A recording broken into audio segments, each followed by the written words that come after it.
19번째 이야기인데 한번 따라하겠습니다. 편견을 넘어서. 편견을 넘어서. 우리가 살다 보면 이 편견이라고 하는 것을 우리가 자의반 타의반 갖게 됩니다. 오늘도 일부 예배 때 나오시는 집사님들하고 좀 교제를 하면서 이제 거기 뭐 성격상 인플로이들을 우리 일부 예배 나오는 집사님들이 스페니시들을 고용을 할 수밖에 없는 상황이라 이제 스페니시 주로 이제 멕시코에서 오신 분들을 이제 고용을 합니다. 그런데 이제 아침에 나오시자마자 좀 불만이었어요.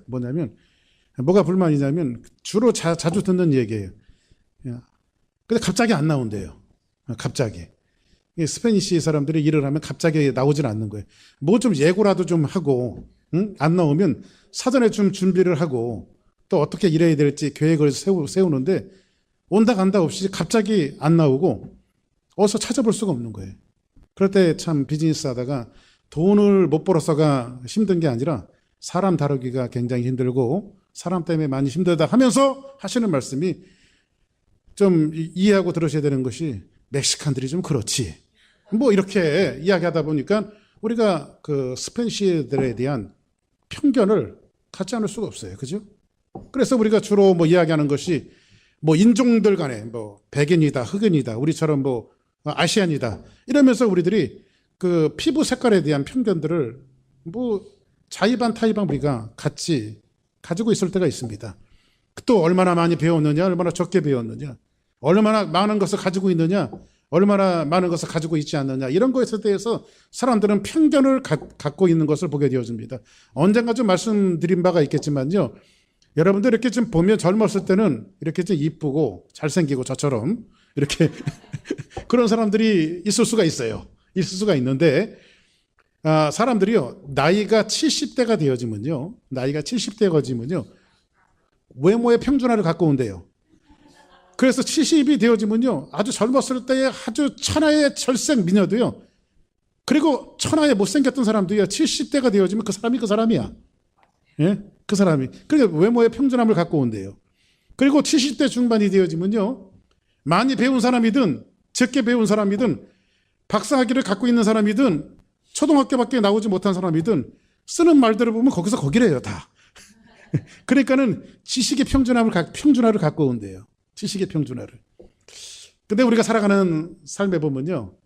이 편견이 있습니다. 편견. 근데 오늘은 이 편견에 대한 말씀을 좀 여러분들과 오늘 본문에 있는 내용을 토대로 같이 한번 말씀을 드리려고 하는데 자, 사도행전은요. 전부 몇 장까지냐? 28장 있어요. 근데 사도행전을 연구하는 학자들이 크게 사도행전의 중요한 사건 세 가지를 나눕니다. 세 가지를 나누는데 첫 번째 사건은 뭐냐면 뭐니 해도 성령이 공개적으로 임재하시며 교회가 태동하며 교회가 태어나는. 그러니까 교회는요.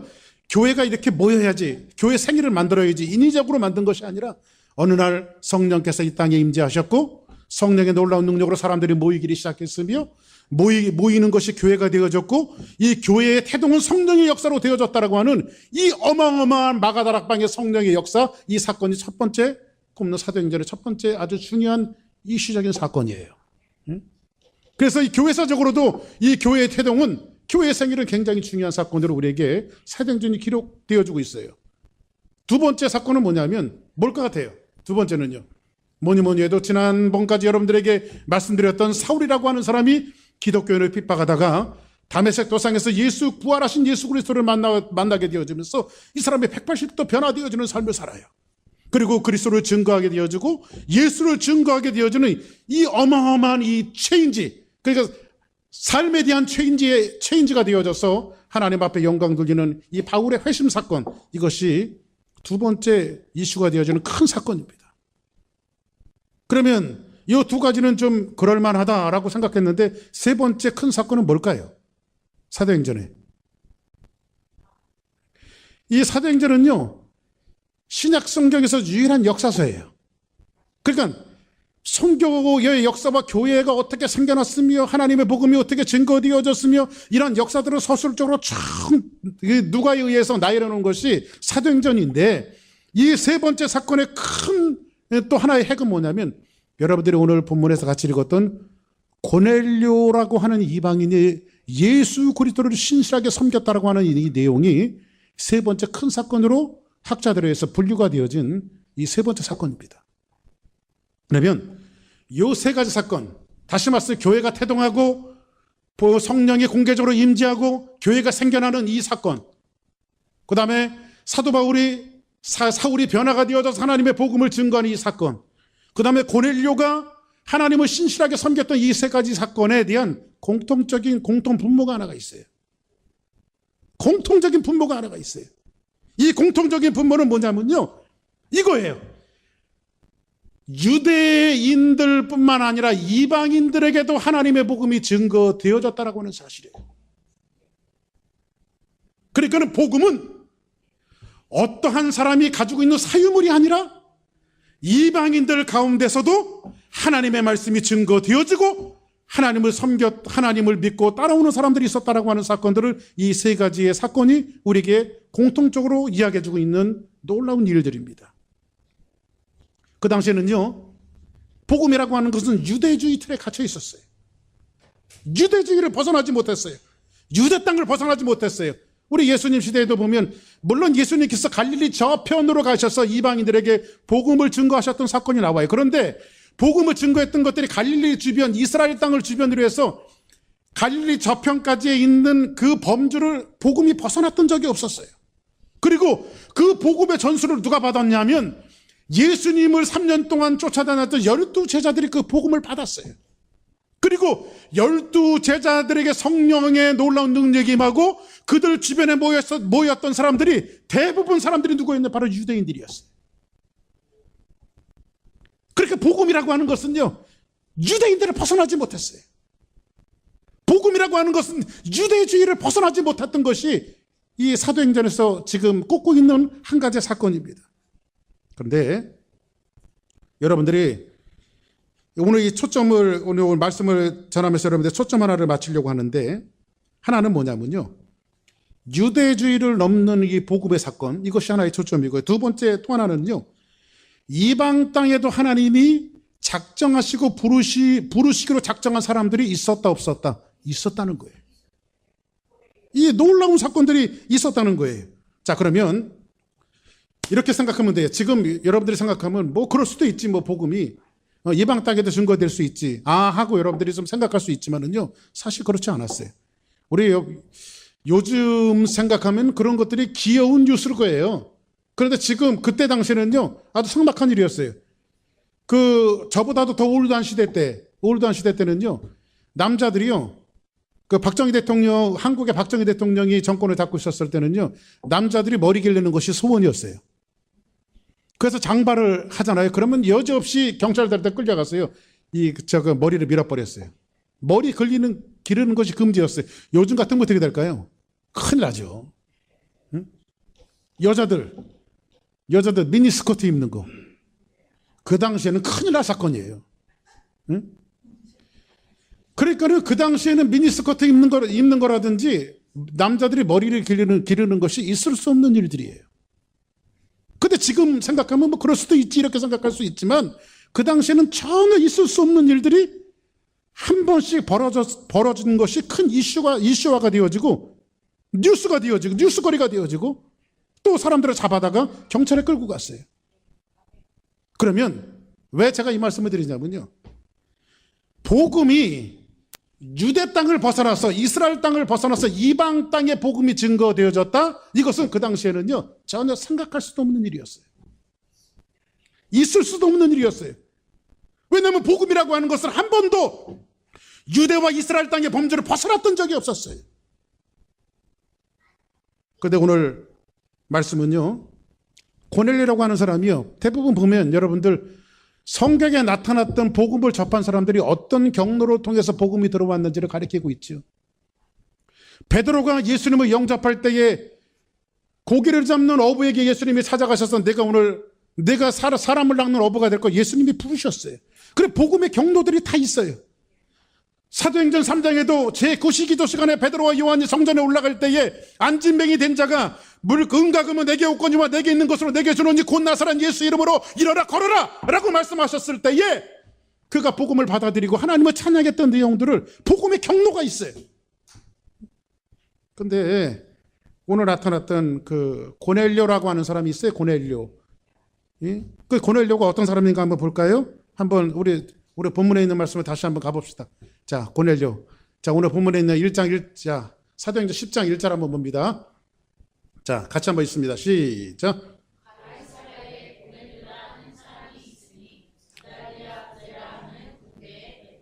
자, 보세요. 이 가이사라는요, 행정도시예요. 로마의 행정도시예요. 그러니까 로마의 심장부 같은 도시예요.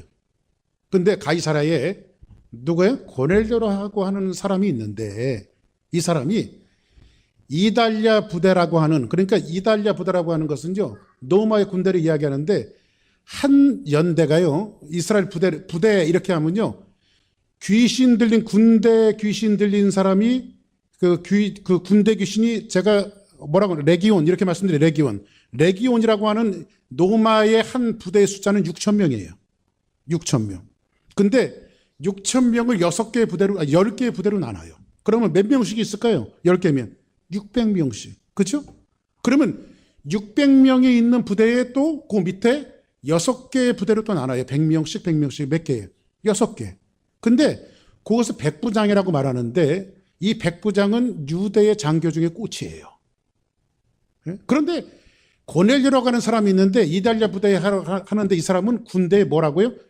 장교예요. 백부장이에요. 100명을 거느리는 부대장이, 지금으로 얘기하면 중대장 같은 사람이에요. 그렇죠? 근데 고넬료는 유대인일까요? 로마 사람 이방인일까요? 로마 사람 이방인이에요. 근데 그러면 이 사람은 예수님을 알아야 돼요? 몰라야 돼요? 몰라야 돼요.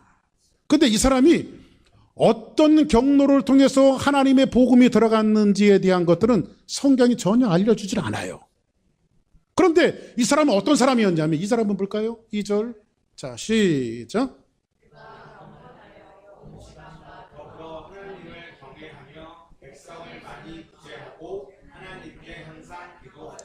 자, 보세요. 지금 성경에서 보니까는 지금 9장까지는 뭐에 대해서 교회가 태동하고, 교회가 태동하면서 교회가 박해가 되어지는 과정에서 핵심 가운데 있었던 사람이 바로 사울이라고 하는 사람이었고, 그 사울이 기독교인들을 박해하고자 끝까지 쫓아가가 다메섹에서 예수 그리스도를 만나게 되어져서 그 사람이 변화가 되어져서 예수 그리스도를 증거하는 하나님의 사람으로 부름을 받았던 요 사건들을 가지고 9장이에요. 그렇죠? 근데 9장 마지막에 돌연히 사울의 사건에서 크로우즈업이 어디로 되냐? 베드로로 되어져요. 그리고 베드로로 되어지면서 10장에 와서는 고넬료의 이야기를 하고 있어요. 근데 고넬료는 이방 사람이에요. 로마 사람이에요.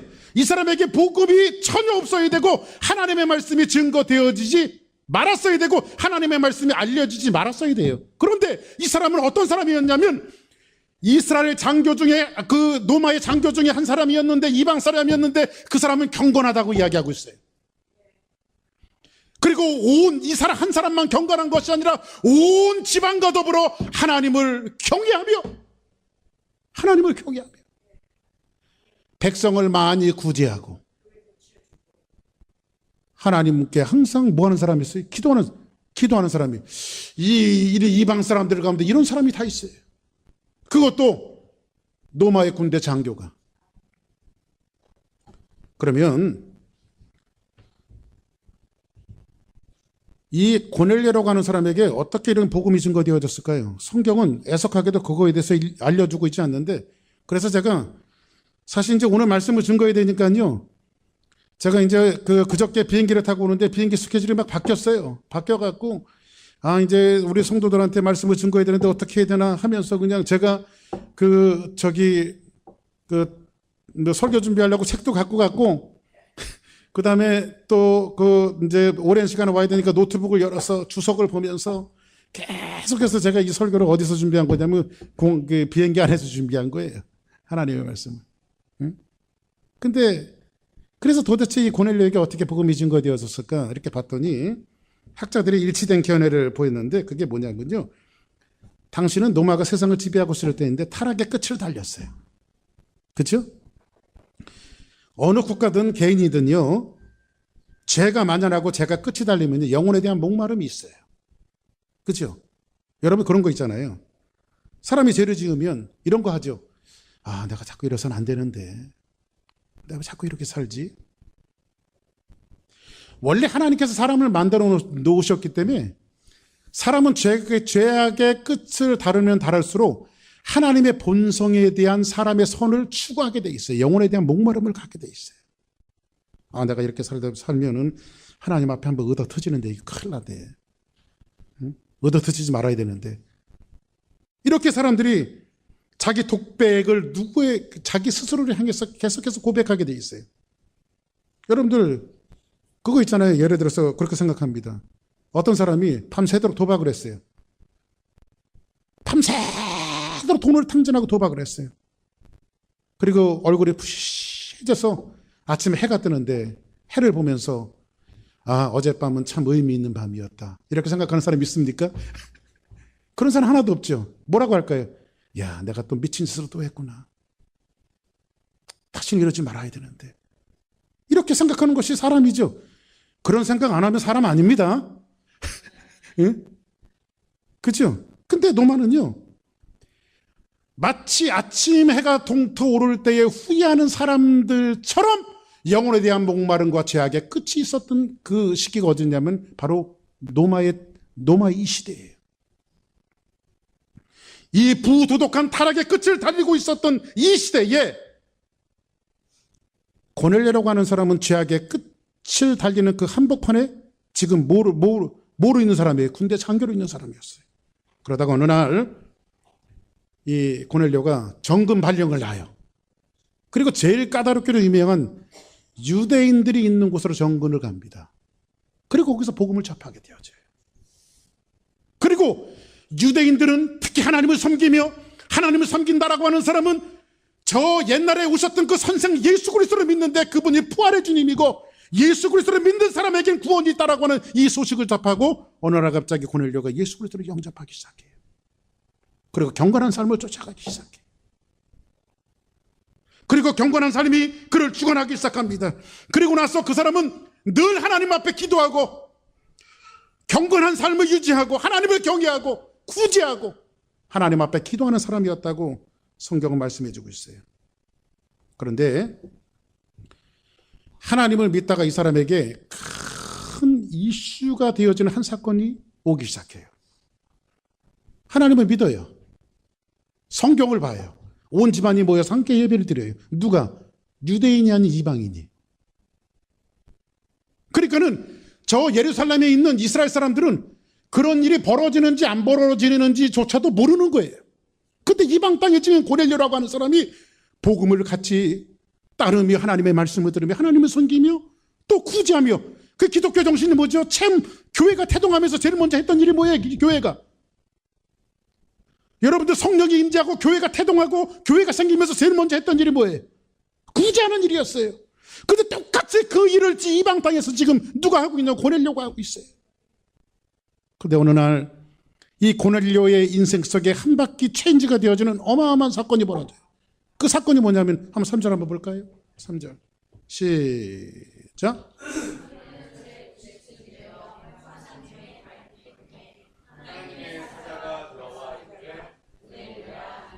자, 하루는 제 9시쯤 되어서 이제 고넬료가 환상 중에 밝히 봄에 환상에 뭐가 보여요? 하나님의 사자가 들어와서 이르되 고넬료야 이렇게 부르는 겁니다. 자, 보세요. 지금 고넬료가 지금 뭘 봤어요? 기도 중에 뭘 봤어요? 환상을 봤어요. 그리고 하나님의 사자를 봤어요. 여러분들에게 요 네오 대목에서 한 가지 지금 좀 여러분들에게 짚고 넘어갈 때 하는 가지가 있어요. 그것은 뭐냐면요. 지금도 기도하면 하나님 환상 보여주실까요? 예? 그러니까 지금도 하나님 환상 막 보여주실까요? 꿈에 막 계시하고 막 그럴까요? 예? 그러니까 여러분들 성경을 조금 우리가 이해할 필요가 있는데요. 지금도 하나님 앞에 기도하고 또한 전심으로 하나님 앞에 있으면 부분적으로 하나님께서 환상을 보여줄 수도 있고 그리고 꿈에 하나님께서 말씀해 줄 수도 있어요. 근데 그것을 신앙 전체로 나만 볼 수 있는 것으로 오해하면 안 돼요. 그거를. 왜냐하면 이 당시에 성경에는 꿈과 환상에 대한 이야기가 많이 나와요, 안 나와요? 많이 나오죠. 근데 왜 그럴 수밖에 없냐면, 우리는 하나님의 계시를 성경 66권으로 완벽하게 끝났어요. 그러니까 이 성경 말씀이 하나님의 계시의 완성이에요. 아멘. 그러면 이 당시에는 하나님의 성경 말씀이 완성된 시기가 아니에요. 완성된 시기가 아니었기 때문에 때로는 환상과 꿈과 또 다른 방법을 통해서 하나님께서 당신의 말씀을 계시할 수밖에 없었어요. 근데 물론 지금도 부분적으로 하나님께서 꿈과 환상을 통해서 보여주기를 하지만은 그것을 성경보다 앞서서 주장한다고 하면 이건 좀 곤란한 신앙이에요. 그렇죠? 그래서 우리는 항상 어디에 접해서 봐야 돼요? 성경에 접해서 봐야 돼요. 그래서 성경은 뭐라고 말하죠? 베레아 사람들은 데살로니가 사람보다 훨씬 더 신자적이어서 하나님의 말씀이 그러한가 아니한가 이것을 묵상했다고 그랬어요. 그래서 내가 하나님의 계시를 보고 하나님의 환상을 보는 것이 성경의 조명에서 성경에서 맞는가, 우리가 이걸 봐야지. 나 어저께밤에 꿈에 봤더니, 어저께 기도했더니 하나님의 환상이 나타나서 뭐 이것만을 갖고 계속해서 뭘 보면 안 돼요. 매일. 응? 매일. 응? 목사님 어저께 제가 환상 가운데 기도를 했더니 보는데 목사님은 동쪽으로 가셔야 됩니다. 이러면 곤란하다 이거죠. 응? 자, 그러면 이제 고넬료에게 하나님께서 제9시기도서 환상 중에 밝히봄에 하나님의 사자가 들어와서 뭐라고 고넬료야 하고 이렇게 부릅니다. 사절 한번 볼까요? 시작.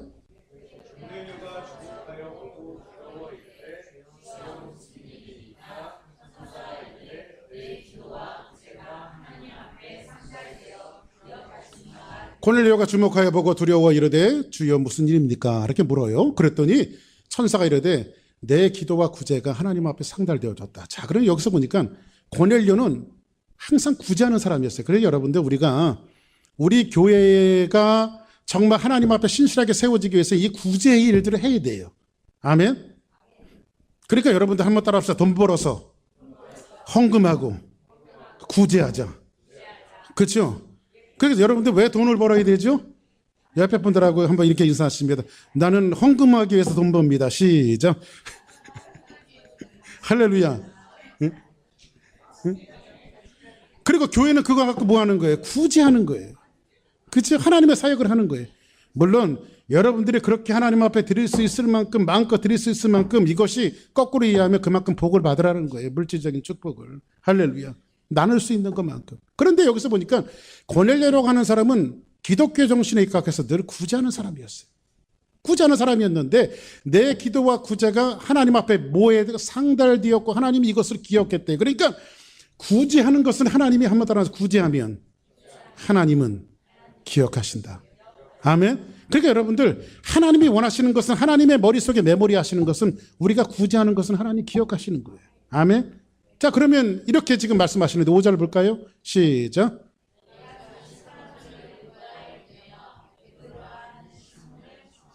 자, 보세요. 하나님께서 계시를, 환상을 보여주시는 것이 너무 정확한 것이, 내가 지금 고넬료에게 말하는, 네가 지금 사람을 보내서 어디로 보내요? 욥바로 보내래요. 그러면 욥바로 보내는데 고넬료에게 뭐라고 말하냐면 거기에 베드로라 하는 시몬을 네가 청해라. 그 사람을 데려다가 네 집에서 예배를 드리라는 거예요. 그죠? 그리고 나서 뭐라고 말해요? 6절 볼까요? 그는 무두장이 시몬의 집에 유숙하니. 그러니까 무두장이는 뭐냐면 가죽을 다루는 사람이에요. 가죽을 가지고 신발도 만들고 옷도 만들고 하는 사람 무두장이라고 그래요. 그죠?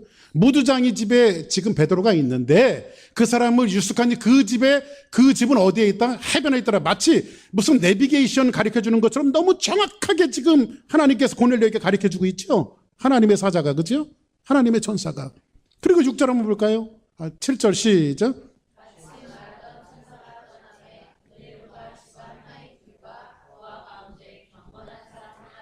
이제 경건한 사람 하나를 부릅니다. 그리고 나서 8절 시작. 그러면 이 일들을 다 하고 고넬료는 사람을 누구에게 보내죠? 베드로에게 보내죠. 베드로를 청하러 보내는 거죠. 고넬료가. 그죠? 그죠? 말씀 이해되시면 아멘 하시기 바랍니다. 이 성경 자꾸 이해가 돼야 돼요. 그죠? 예? 자, 그러면 성경은 이렇게 스토리가 이렇게 이해가 돼야 돼요. 이 말씀 이해가 되어지죠? 예? 이렇게 쉽게 가르쳐 주는데도 이해가 안 되면 안 됩니다. 그리고 그런데 고넬료에게 카메라가 크로즈업이 되고 있다가 카메라를 또 한쪽으로 딱 다시 또 돌려요. 그게 누구에게 돌리냐면 베드로에게 돌려요. 베드로에게. 자, 그러면 9절 한번 봅시다. 9절. 자, 베드로에게 시작.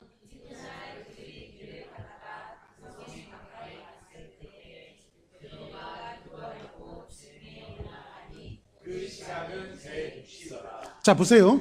이튿날 그들이 길을 걸어가다가 그 성에 가까이 갔을 때에 이제 누가 나오죠? 베드로가 기도하러 어디에 올라가요? 지붕에 올라가요. 지붕에 올라가니 그 시각은 제6시였는데 10절 볼까요?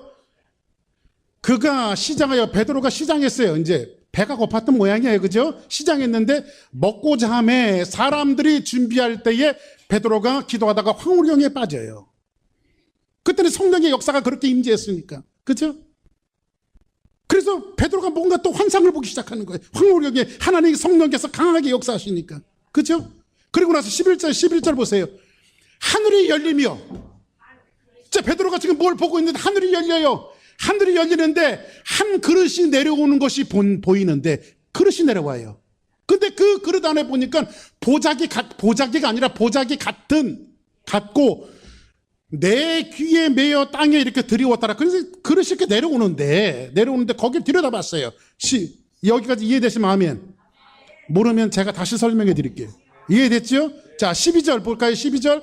그 안에는 땅에 있는 각종 네 발 가진 짐승과 그 그릇 안에 네 발 가진 짐승이 있어요. 기는 것과 공중에 나는 것들이 있더라. 그러면 네 발 가진 것들과 기는 것들과 공중에 나는 것들이 있더라. 이것이 뭐냐면요, 전부 다 부정한 것들이에요. 율법의 하나님의 말씀과 율법에는 부정한 것들이에요. 그러면 하나님이 지금 누구에게 하나님의 율법의 부정한 것들을 누구에게 보여주신 거예요? 지금 베드로에게 보여주신 거예요. 베드로에게. 그런데 하나님께서 뭐라고 말씀하시냐면 이렇게 얘기해요. 또 소리가 소리가 있으되 베드로야 일어나 잡아먹으라 하거늘.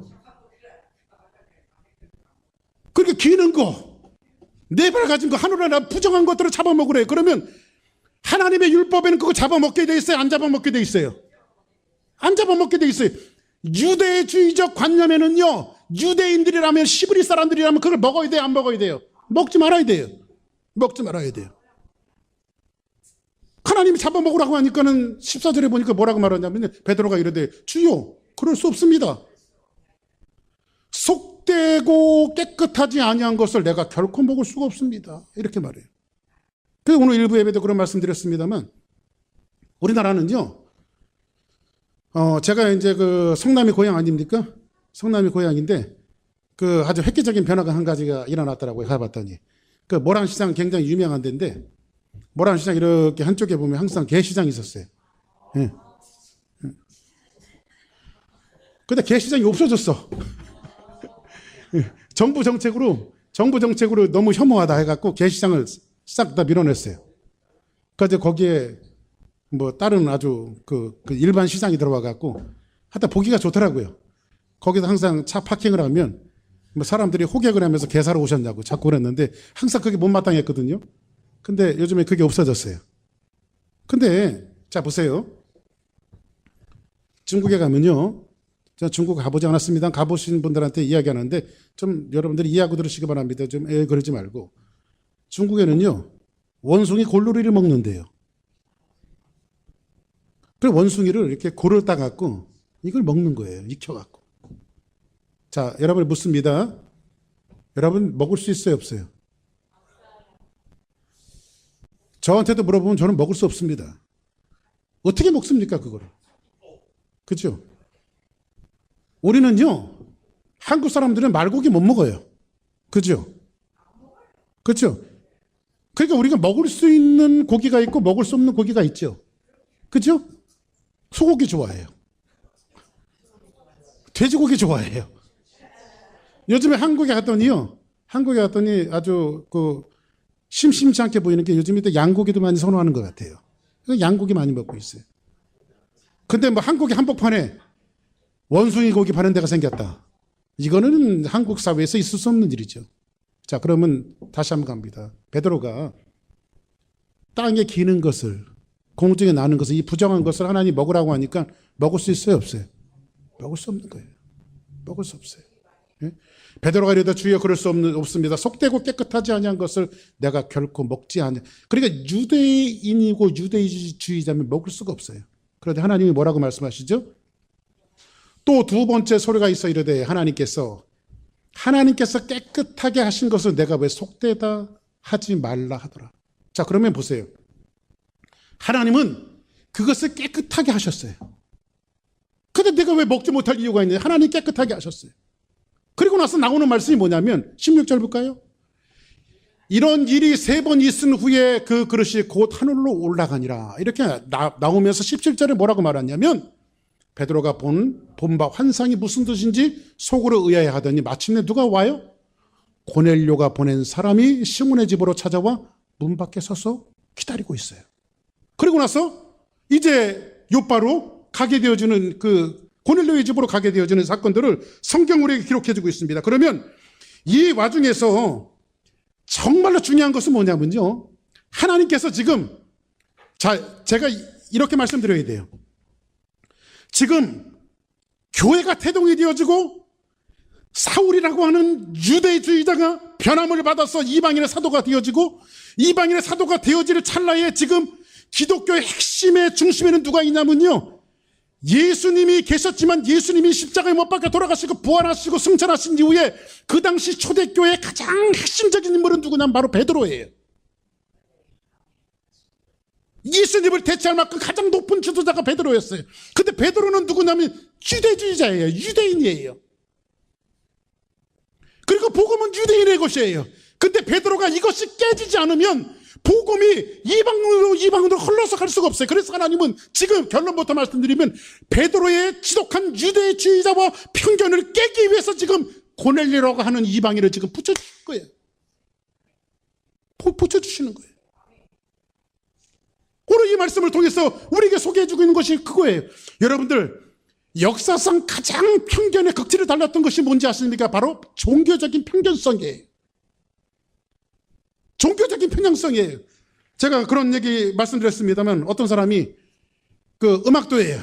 바이올린을 키고 있는데 사람들 앞에서 이제 지나가는 거리에서 바이올린을 키고 있습니다.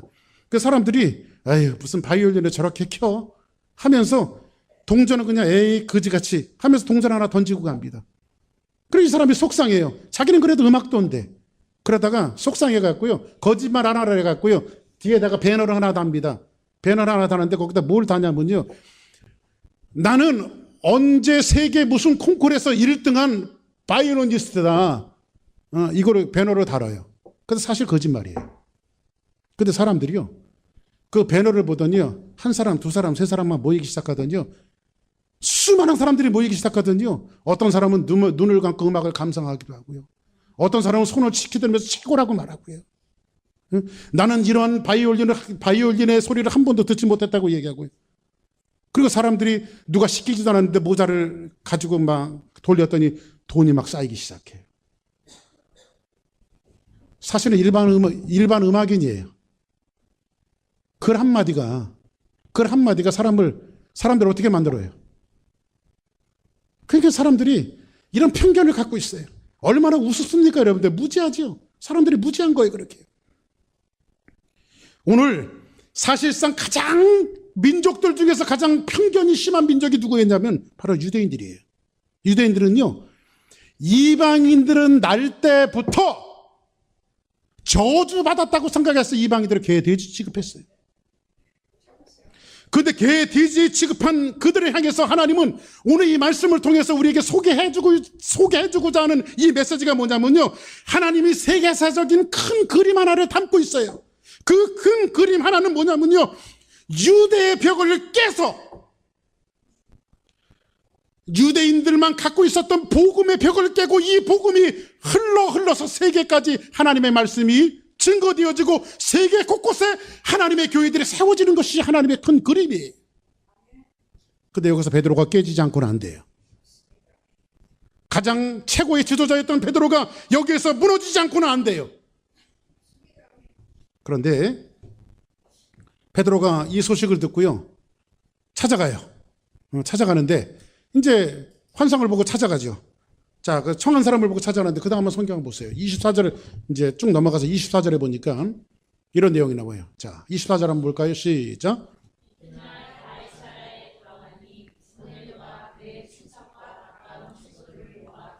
이제 베드로가 고넬료의 집에 갔더니 모든 사람을 모아놓고 베드로를 기다리고 있어요. 그리고 나서 뭐라고 말하죠?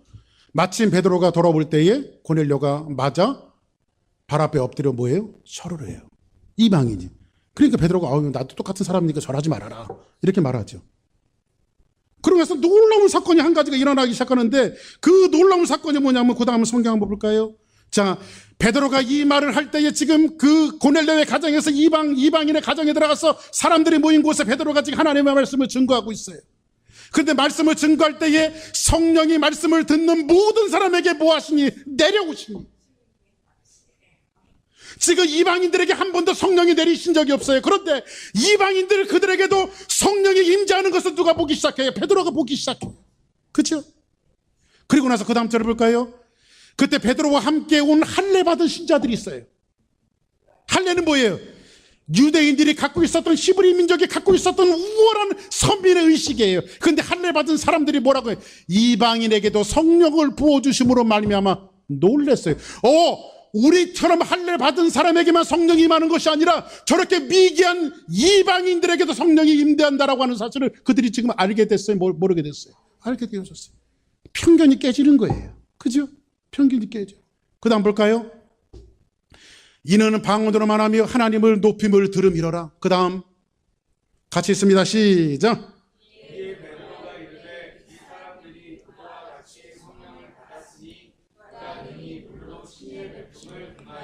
이들이 성령을 받았는데 우리가 침례 베품을 금할 수가 없다 이렇게 말하죠. 그리고 나서 그 다음 절 볼까요?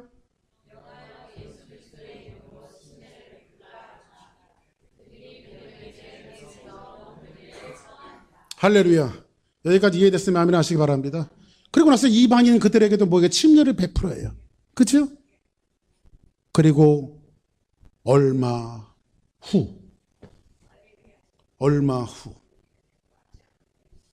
바울과 그의 신실한 동역자였던 바나바가 하나님의 복음을 증거하고 다닙니다. 이방 땅에 증거하고 다닙니다.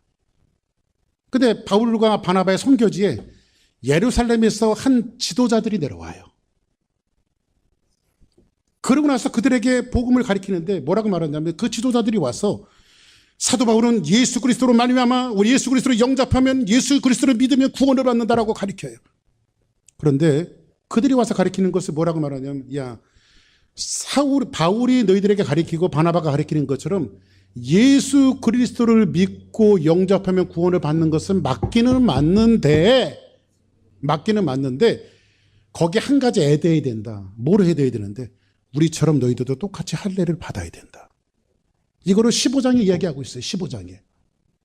그랬더니 바울이요. 아니다. 내가 만난 예수 그리스도는 할례는 필요 없다. 오로지 예수 그리스도는 믿음으로 말미암아 구원을 받는다. 그래서 싸움이 붙기 시작했어요. 그래서 이거를 해결할 수 있는 이 신학적인 논쟁을 해결하기 위해서 이것이 어디에 올려지냐면요. 그 당시에 가장 권위 있다라고 생각하는 예루살렘까지 가요. 베드로가 있는 예루살렘까지 가요. 그래서 거기에 사도들이 모여갖고 논쟁이 벌리기 시작해요. 그리고 최초의 종교적인 신학적인 논쟁이 사도행전 15장에 가면 그것이 나와요.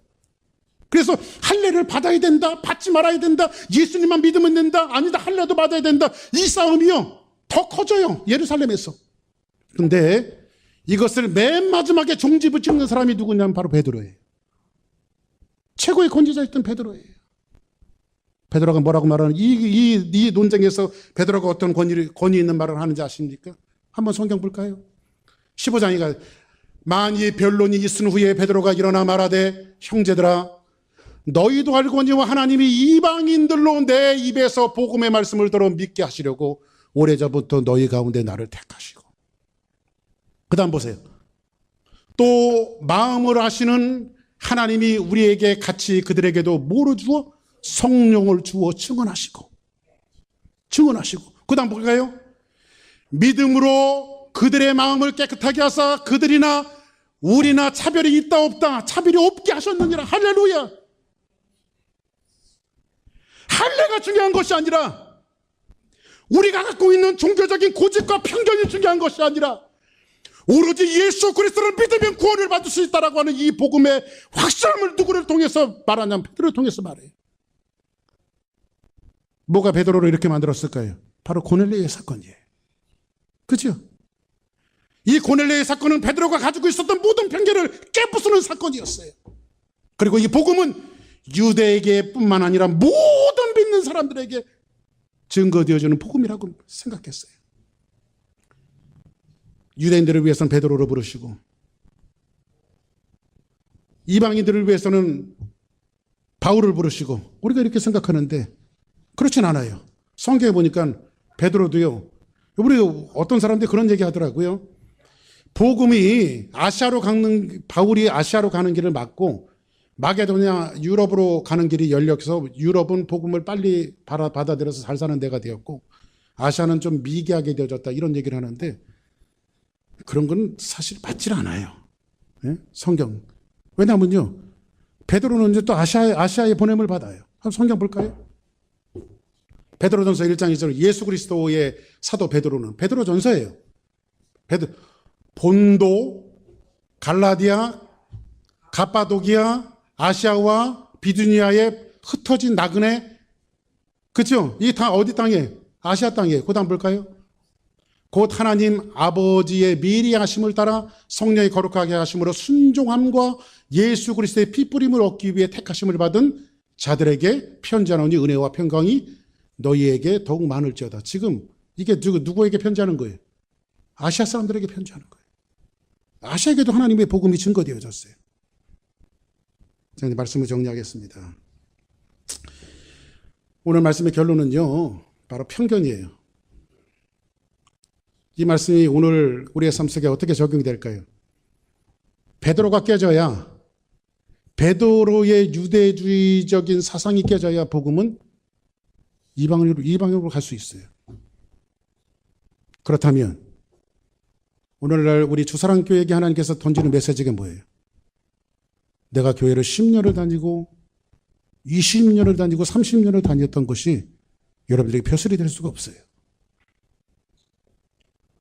어떤 면에서는 여러분들이 갖고 있었던 종교적인 편협과 아집과 고집들이 교회는 이렇게 생활해야 돼.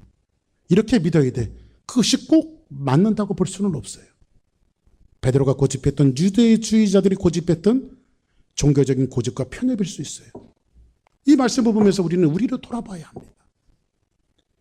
오히려 내가 갖고 있는 종교적인 편협함이 오히려 복음의 방해가 되어지고 하나님의 말씀이 증거되어지는 것에 방해가 되어졌는지를 우리 다시 한번 생각해 봐야 돼요. 이것이 깨어지고 부서져야만이, 무너져야만이, 베드로가 무너져서 이방인들에 대한 눈들이 열려진 것처럼 우리도 편협한 세상에 이 사람은 이래서 안 돼, 저 사람은 저래서 안 돼, 이 사람은 우리 교회와 맞지 않아, 이런 종교적인 편협들이 우리는 무너져야 돼요. 그리고 우리는 더 큰 포부를 가지고 사람들을 포용해야 돼요. 이것이 하나님께서 우리 주사랑교회를 향한 오늘 주시는 메시지라고 저는 생각합니다. 사랑하는 성도 여러분, 우리는 복음을 우리가 사람들을 구원해내고 열매를 맺게 하고 이건 우리 몫이 아니에요. 구원해내고 열매를 맺게 하는 것은 오로지 하나님의 영역이에요. 우리의 영역은 그냥 말씀을 증거하고 씨 뿌리듯이 복음의 씨앗을 여러분들이 그 사람은 교회 안 나올 것 같아요, 그 사람 예수 안 믿을 것 같아요, 그렇지 않아요. 제가 이번에 늘 한국에 다니다 보면요, 우리 한영희 집사 지금 안 나왔지만 한영희 집사하고도 같이 살아가는 친구예요. 친구였는데 늘 바쁘게 다니다 보니까 제가 친구들 동창들 만날 그 시간도 없고 그런 마음의 여유도 갖지는 못했어요. 근데 이번에는 제가 평소에 마음에 담아두고 이렇게 기도를 하던 친구가 하나 있었어요.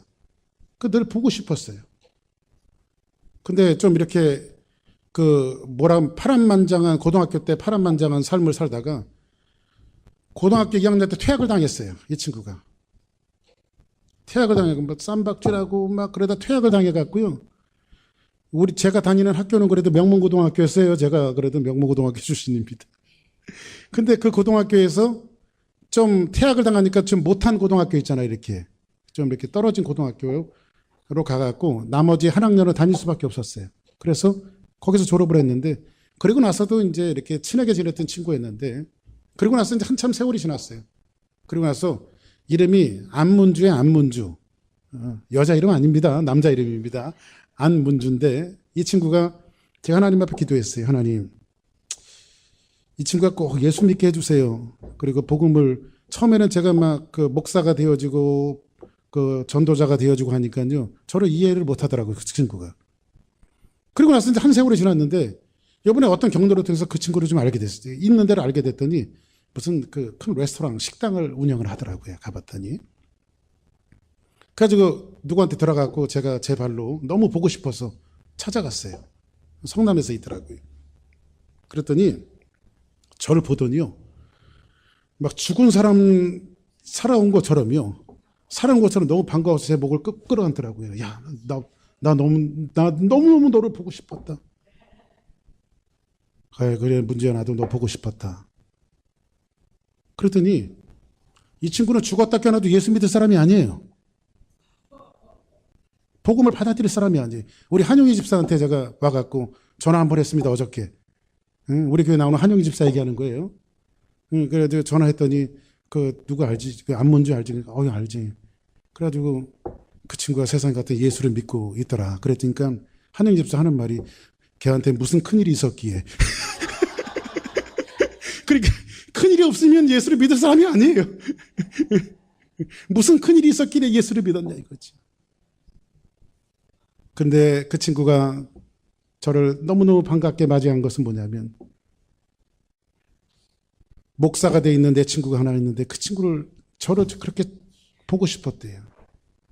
그리고 나는 내 친구가 목사가 돼 있는 것이 너무너무 자랑스럽고, 복음을 알고 있는 것이 너무너무 자랑스럽고, 그 친구에 대한 편견은 전혀 예수 믿을 사람이 아니에요. 근데 하나님 예수를 믿게 했어요. 할렐루야. 사랑하는 여러분, 여러분 머릿속에 편견을 갖고 있는 사람을 치워버리십시오. 편견을 넘어서 하나님, 그도 하나님의 자녀가 되게 하시고, 주사랑교회 성도가 되게 달라고 여러분들이 씨 뿌리듯이 씨를 뿌리면 열매를 맺고 자라게 하시는 것은 누구의 몫이에요? 하나님의 몫이에요. 할렐루야. 이런 복음 앞에, 하나님의 말씀 앞에 편견을 넘어서 우리 주사랑교회가 이전이라고 하는 대업을 두고 있는데, 이 편견을 넘어서 더 많은 사람들을 품을 수 있는, 복음으로 품을 수 있는 저와 여러분들 우리 교회가 되어지기를 주 이름으로 축복합니다. 기도하겠습니다.